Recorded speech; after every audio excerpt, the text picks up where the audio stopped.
So in the last video, we set out the aim of significance testing. We talked about what it aims to do.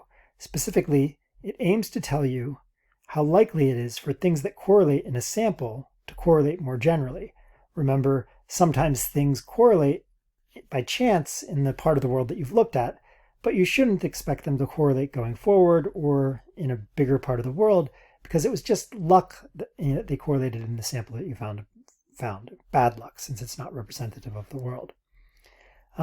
Now, suppose you find a correlation in a sample. Here's the idea that underwrites significance testing. If you're very unlikely to find a sample with that correlation just by chance, that is, if it doesn't really exist more generally, then you are to infer from the fact that you found that correlation in that sample that the correlation reflects some deep connection between the correlates. Maybe one causes the other, maybe they have a common cause, maybe something else, but some kind of deep connection. And correspondingly, you're supposed to infer that the correlation will hold going forward or in some bigger part of the world. On the other hand, if you're likely to find a sample with that correlation just by chance, that is, given the size of your sample and the strength of the correlation, you're going to find correlations like that quite often, even if they don't hold for any good reason, then you are to infer nothing. That is, you don't infer that the correlation will hold going forward, nor that it won't hold going forward. You don't infer that it will hold in some bigger part of the world, nor that it won't. Okay, here's a way to think of the reasoning. We're going to argue that, we should expect this correlation to hold going forward. So, premise one, it's unlikely that I would find the correlation that I found in my sample if it did not hold more generally, or it's unlikely that I would find some particular correlation in my sample if it did not hold more generally.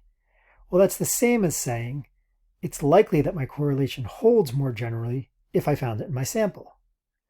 So now suppose you find that correlation in your sample, then you can conclude it's likely that the correlation holds more generally. So here's the logic. Premise one has the form, if it did not hold more generally, so if not P, then it's unlikely that I would find it in my sample, so not Q. That's equivalent by contraposition to if I found it in my sample, Q, then it's likely that it holds more generally, P. So 2 follows from 1. Now we have a premise that says, look, I found this correlation in my sample. That's your experiment. It gives you that correlation. So from Q then P and Q, you conclude P, that it's likely that the correlation holds more generally. So this is the structure of the reasoning that is embedded in significance testing. Now, it's important to understand some key elements of significance testing. And the first is the sample. That's the part of the world that you observe. A sample can be temporal. So you might sample every freshman at ISU between 2020 and 2022 if you're trying to determine whether there is a correlation between freshman GPA and incoming ACT scores. And then you might generalize beyond that sample from 2020 to 2022 to freshmen in the 2020s. So you might say it's going to hold in 2023 and 2024 and so on and so forth. A sample can also be spatial, so it doesn't extend across time, it's just, extends across a part of the world.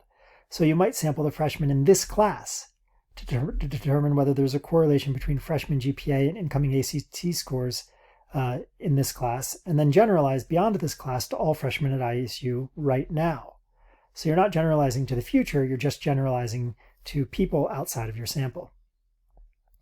Often a sample is both temporal and spatial. So you might sample 10% of freshmen at ISU between 2020 and 2022 to determine whether there's a correlation between freshman GPA and incoming ACT scores in that sample, and then generalize to all freshmen in the 2020s, both those that weren't in your sample right now and those who will come in the future, or have come since 2022. A population is the part of the world that you're interested in, so it's the part of the world you want to know about. If you want to know whether a correlation that holds between certain years will hold in other years, then the part of the world you're interested in is that entire portion from, where you know it holds to where you want to know if it holds. If you want to know whether a correlation that holds in freshmen in this class holds in all ISU freshmen, then the part of the world you're interested in is ISU freshmen. They're the population. Next, we have a proposal. This is called a research hypothesis or an alternative hypothesis. Typically, I'm just going to call it a proposal because it's what you're proposing. So here's a proposal. It typically has this form. There's an interesting relationship between two or more things in a population. So for example, you might say the height and weight of giraffes correlates. And then you might try and test that by looking at some giraffes and seeing if the height and weight correlates in your sample, and then project to outside of your sample. You might think that there's a correlation between storm intensity and property damage in Iowa. So you might look at, say, 4 different counties and see if there's a correlation, and say if you find it, say it holds in Iowa more generally. You might look for a correlation between money spent at Walmart while shopping for groceries and volume of those groceries. A correlation between an individual's wealth and her carbon footprint. A correlation between hours spent fasting each day and weight for humans. A correlation between freshman grades and freshman alcohol consumption for all college students. A correlation between hours per day spent on the phone and IQ for middle schoolers. Those are all things you might look for. They're relationships that you might be interested in knowing whether they hold in a population, and to determine whether they hold in a population, you might look at whether they hold in a sample. The null hypothesis is just the claim that there is no interesting relationship between those things.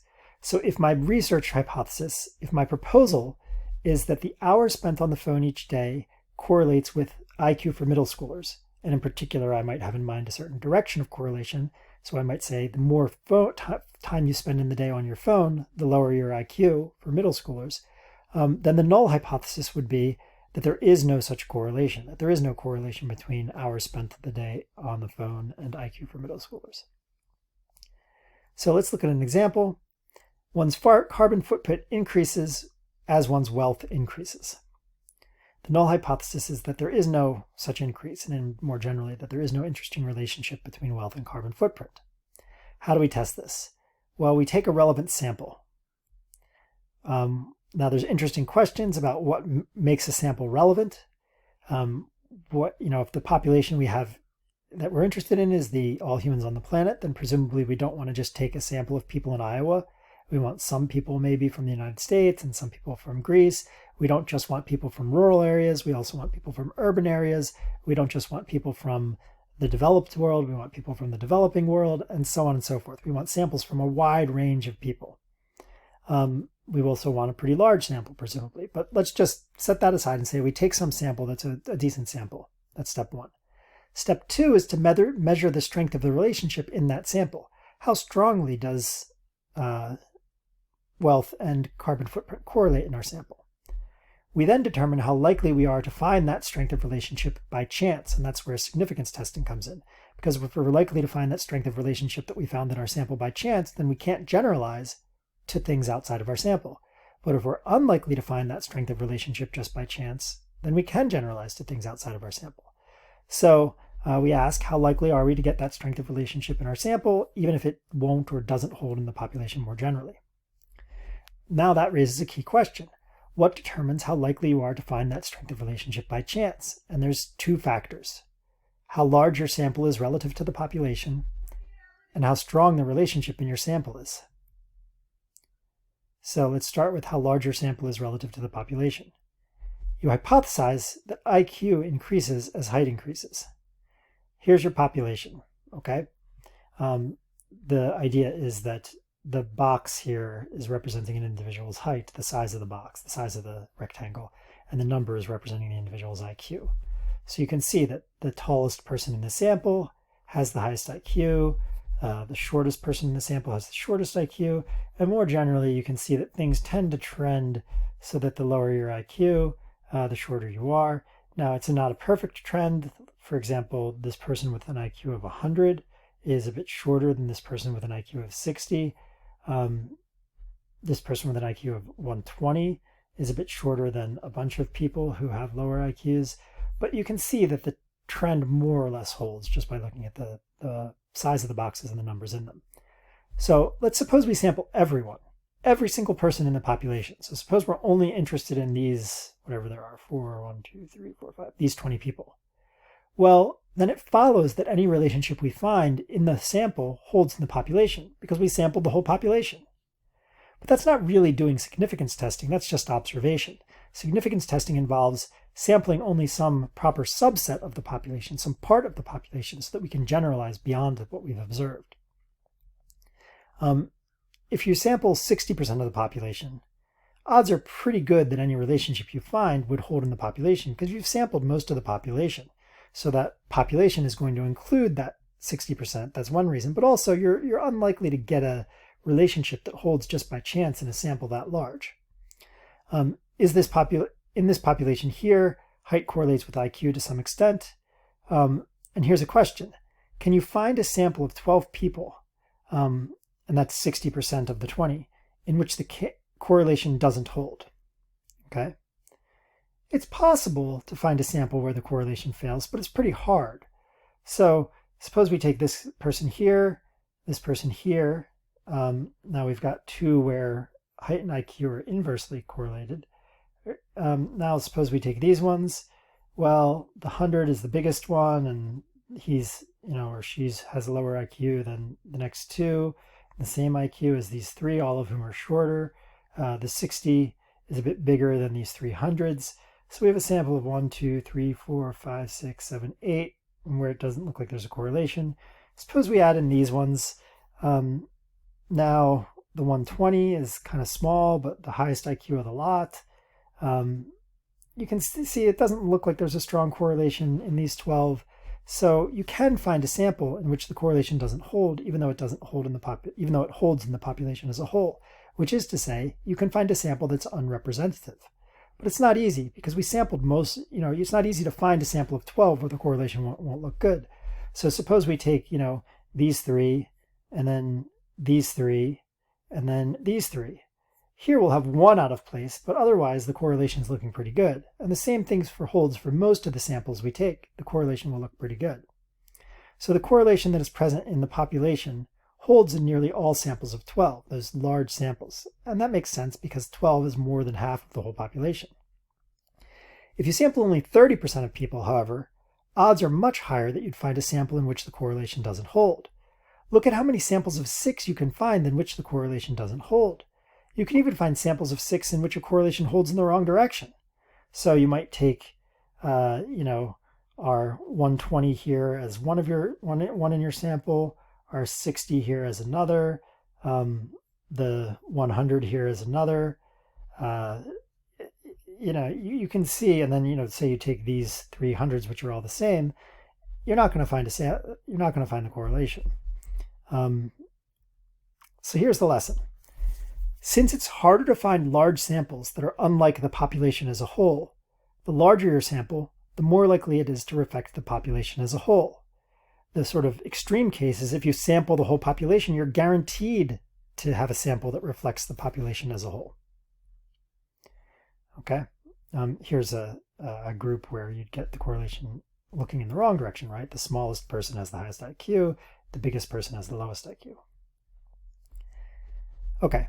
So one factor that determines, I should leave that up there, put that back up there for a second. One factor that determines how likely it is that your relationship holds is how large your sample is relative to the population. And that's what we just ran through.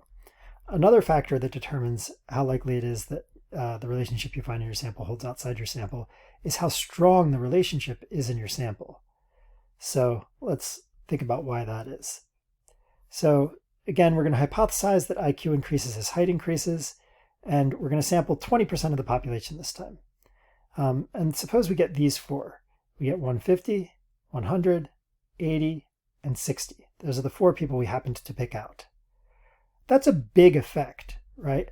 This tall person is like, whatever it is, 3 times as tall as this short person, and their IQ is like 2.5 times bigger. It's like way bigger, the tallest and the shortest. The difference in IQ is extreme, and the difference in height is extreme. And the difference in height between the 150 and the 100 is pretty profound, and the difference in IQ is pretty profound. And even the difference between 100 and 80, the height difference is pretty noticeable, and the IQ difference is pretty noticeable, and so on. Every person fits in the direction we'd expect, and the differences aren't small. It's not like this one here is 101, this is 100, this is 99, and this is 98.